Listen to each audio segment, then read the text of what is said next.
What's going on, everybody, and welcome back to the channel. Now, today we've got the 10 controversial tweets by cricketer. Shout out to Simbali Chuma. So we've got some Simbali Chuma today, and I am using this sort of layout because I had a look through the video like this. I skimmed through it, and I couldn't put my face cam anywhere that wouldn't be blocking something. Like, they move everything around. Like, there's a tweet there, and then there'll be a tweet there, and a tweet fucking there. So, I had to make sure, so I had to go with this layout. I prefer the green screen one, for these sort of videos. But hey, let's check it out. Let's go. What do we have? Oh, this is obviously, some people might want my thoughts, so I'll give quick thoughts on the Ollie Robinson situation. I gave my thoughts in the Day 5 review. Obviously, firstly, we don't condemn racism, we don't condone sexism, we don't condone any of that. In my eyes, everyone is equal. Everyone is just themselves. In my eyes, I don't care if someone's that skin, that race, that I just don't mind. I'm chill. Do you be yourself? It shouldn't matter what the color of someone's skin is. It shouldn't matter what race, religion, sexuality is. Who really gives a fuck at the end of the day? I don't really care. And I know the tweets were 8 years ago, but at the end of the day, when you're put on a professional level and you're in front of millions of eyes, unfortunately, those things come back to haunt you. So you got to be really careful with the things you put out on the internet. And yeah, look, a bit unfair to him because it was 8 years ago, and he's been suspended. But hopefully, they can get him back on track in a few. Hopefully it only takes a month or two for the investigation to finish and he can, prove that he's a changed man, which I'm sure he will somehow. And he'll be back playing cricket because he was very, very impressive. But hey, now let's check it out. Players are always in the limelight. There are some tweets which gathered the spotlight and turned controversial for the players. How was that controversial? Welcome to That's funny. Chuma. Today we're taking a look at 10 players and their tweets which became controversial. Come on, Simbali Chuma. Let's Danielle go. Wyatt. England right-handed batswoman Danielle Wyatt made headlines. She's actually good. Kohli, marry me, after the Indian captain continued to break record after record. If you're going to ask Virat Kohli to marry you, at least spell his fucking name right. How are you going to have Kholi? If you want to propose to someone, at least put an OH. Continue to break record after record. In fact, Wyatt had written that tweet in a humorous way. It was taken rather seriously in India, and Wyatt was trolled after that. Oh, come on. It's not that bad. If someone gets upset about this, you have way too much time on your hands. Who cares? She's clearly joking. It's not that big of a deal. Told Wyatt that such things are taken seriously. Exactly. It's not. Who cares? She can say whatever she wants.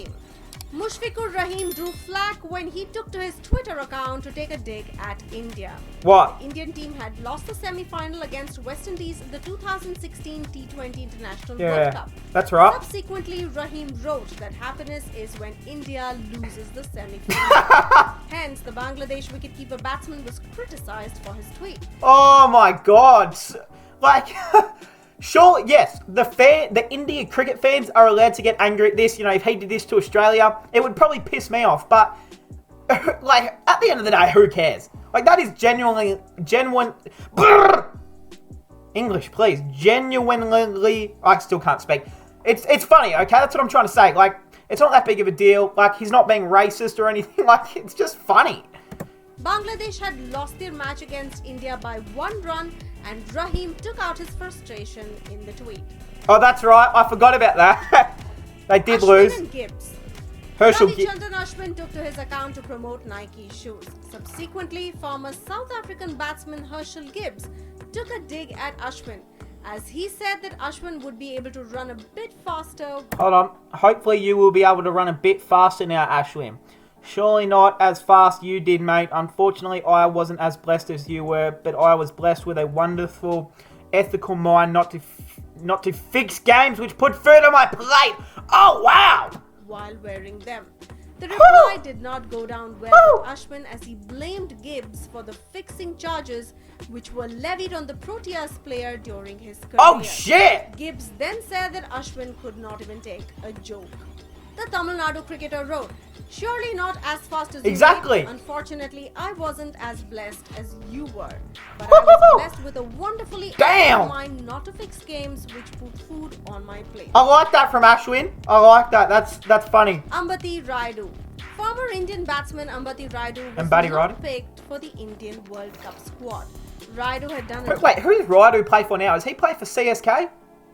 Hold on, I'm looking this up. Best editor on YouTube, best editor on the planet, but we're not editing this out. And buddy, I won't stop thinking about it. Is he CSK? Is this IPL? Yeah, he plays for CSK. Alrighty. Look at me go, knowledge. It's surprising that the selectors decided to omit him from the squad. India selectors MSK Prasad revealed that Vijay Shankar was picked over Ambati Rayudu as he was a three-dimensional player. Subsequently, Rayudu took a dig at the selectors as he wrote that he had ordered 3D glasses to watch the That's match. funny though. Thus, Rayudu was not even given a chance after Shikhar Dhawan and Vijay Shankar were ruled out of the tournament. Oh. He decided to hang his boots. Oh! Yeah, that is facts. And Buddy Raidu deserved to be in there. He was a very underrated short form player. I think he played in Australia. Correct me if I'm wrong, but I remember watching him playing like Australia in like a T20 series in like 2019 or no 2017, 18. And I think he made like a good 70 and won the game. I can't remember, but I just remember watching him there where I thought, this guy's actually quite good. And obviously IPL, he's been a legend in the IPL. Junaid Khan. There was a lot going on with the World Cup and the respective team selection in Pakistan. Is he for Afghanistan? There were certain players who snubbed but took it really well. But on the other hand, there were players who could not take their omission well. Hence, they took to Twitter to express their disappointment. What the fuck? Junaid Khan was one among them.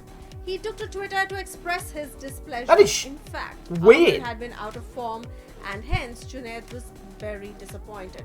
Thus, he put up a picture on Twitter with his mouth sporting a black tape. He captioned it, "I don't want to say anything." Nah, that's weird. Twitter. That is weird. Harbhajan Singh.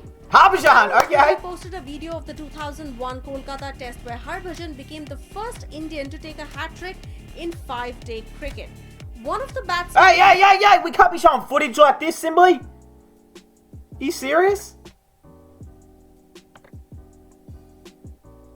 I'm not doing this today. Of the decision review system, No DRS. Budgie, who felt that Gilly was trying to question the hat-trick, replied asking him to stop crying. Hey, Harbhajan, you need to calm down. Stop crying over these things, mate. Thought you would talk sense after your playing days with you.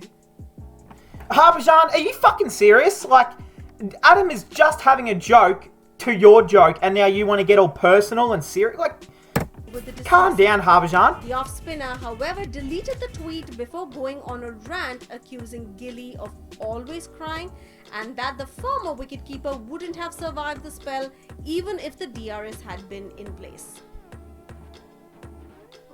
Jimmy Neesham. Jimmy Neesham's tweet regarding MS Dhoni's run-out during the 2019 Indian remember this Premier one. League final did not go down with the fans, and the all-rounder was heavily trolled before he finally took the tweet down. One of the biggest talking points and probably the turning point of the game came during Chennai Super Kings innings when MS Dhoni was dismissed for 2 in the 13th over. Yeah, I remember this one. Responding to the run-out, Neesham took to Twitter to express what he felt about the incident. "I love how passionate some fans are about our sport.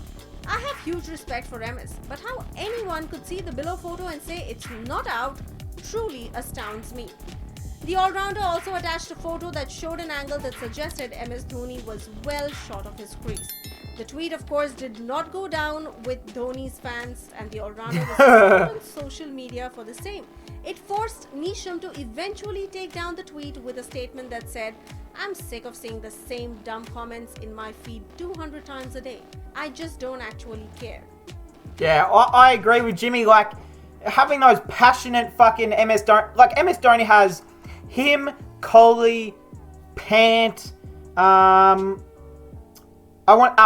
Sharma, in current day players. They have the biggest, like, fan bases in the world. It's insane. And if you talk any shit about any of them, they are coming for you, which I've experienced. Sometimes you just got to calm down. Like, if you're a fan, just calm down. It's not that serious. Sanjay Manjrekar and Ravindra Jadeja. Indian all-rounder Ravindra Jadeja slammed former cricketer turned commentator Sanjay Manjrekar for calling him a bits and pieces player. Jadeja said that he had heard enough of Manjrekar's verbal diarrhea. Earlier, Manjrekar said that he is not a fan of bits and pieces players like Ravindra Jadeja. What? To quote him, he said, "I am not a big fan of bits and pieces players, which Jadeja is at this point of his career in 50-over cricket.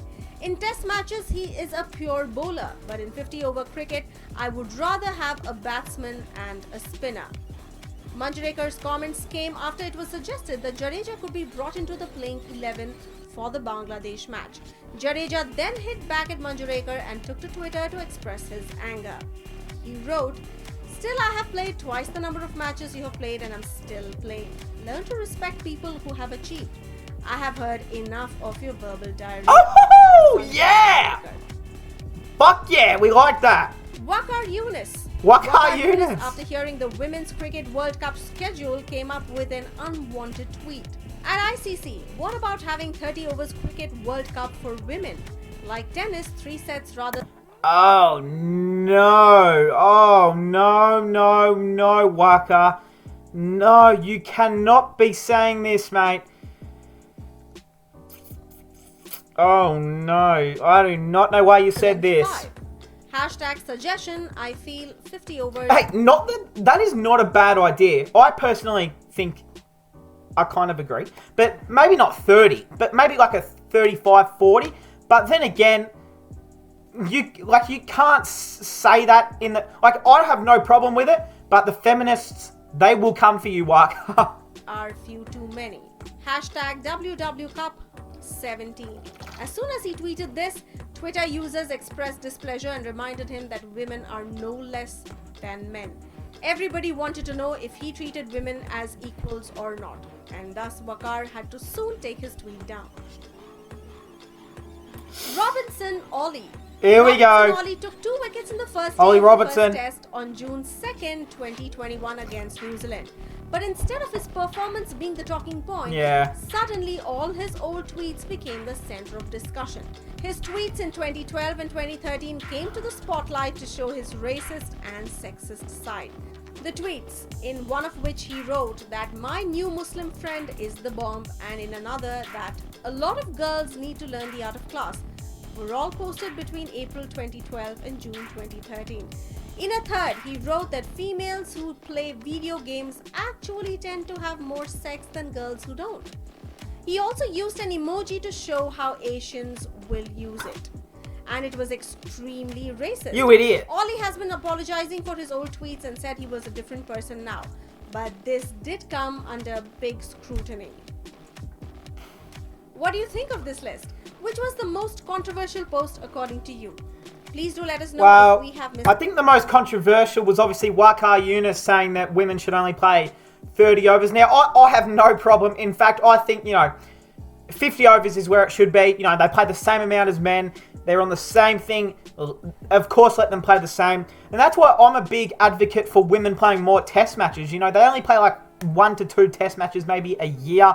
Sometimes, like the Indian women's team are about to play their first test match like ever or something like that soon. Or like they're going to play one this year, I think, a women's test match for India. I think they've played test matches before, but not that many. Australia play some, and in Australia's women's Ashes series, they play like 5 T20s, 3 one-days, and then they play the 1 test match, and they add up all the points and shit like that. It should just be like the men. Let them play 5 test matches. I think that's how it should always be. But I know, a lot of people have, oh my god, but women's bodies will conk down and all this shit. But like at the end of the day, just let them do the same. They're the same people. They're equal. That's what I just don't get. I'm not here for sexism and all that shit. But hey, that is going to cap it off, guys. I hope you guys enjoyed, and I'll see you guys in the next one.